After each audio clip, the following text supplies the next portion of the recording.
पिछली क्लास में हमने ये जाना था कि प्राइमरी डेटा किसे कहते हैं और सेकेंडरी डेटा किसे कहते हैं। आज हम ये जानेंगे कि जो डेटा होते हैं उनको प्रेजेंट करने के कितने तरीके होते हैं। तो टॉपिक है हमारा कि प्रेजेंटेशन ऑफ डाटा, आंकड़ों का प्रस्तुतिकरण कैसे किया जाता है।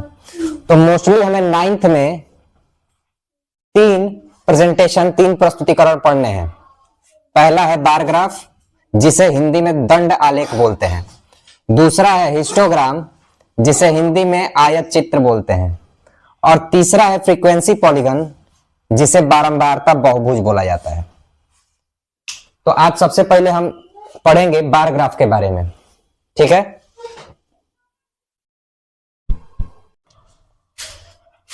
एनसीईआरटी का पहला एग्जांपल है जो बार ग्राफ पे आधारित है, मतलब दंड आलेख पे। तो उसको हम देखते हैं।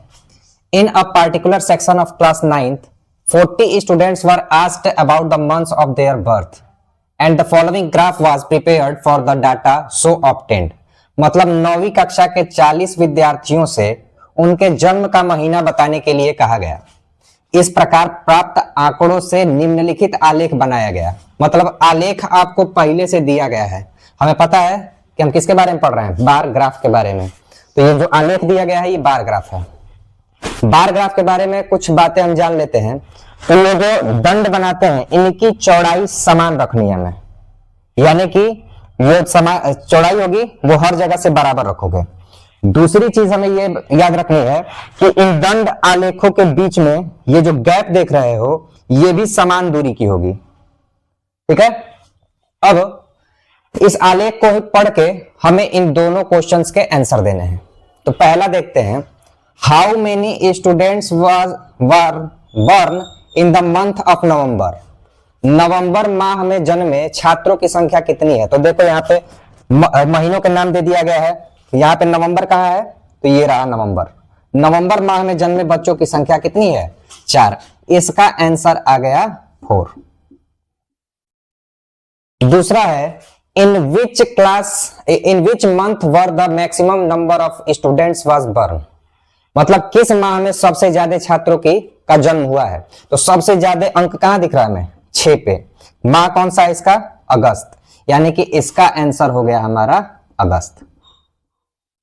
जहां पे दंड सबसे ऊंचा दिख रहा है वही मैक्सिमम होगा।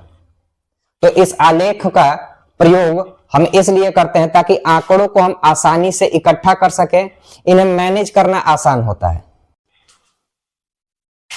एक चीज का और हम ध्यान देंगे कि यहां पे मैंने लिखा है एक्स एक्सिस और ये वाई एक्सिस। हम जो भी नंबर होगा, नंबर के रूप में जो भी आंकड़े दिए गए यानी कि फ्रीक्वेंसी, आवृत्ति, उसको हम लोग वाई एक्सिस पे डिनोट करेंगे। और जो वेरिएबल, चर के रूप में आंकड़े दिए गए होंगे उन्हें क्या करेंगे, हम एक्स एक्सिस पे डिनोट करेंगे, ठीक है। तो देखो, सॉरी मैंने यहाँ पे अगस्त लिख दिया था, 6 लिख दिया था। इसका आंसर होगा अगस्त, ठीक है। तो उम्मीद करता हूं कि आपको मेरे वीडियोस अच्छे लग रहे होंगे। तो चैनल को सब्सक्राइब करें, लाइक करें और शेयर जरूर करें। धन्यवाद।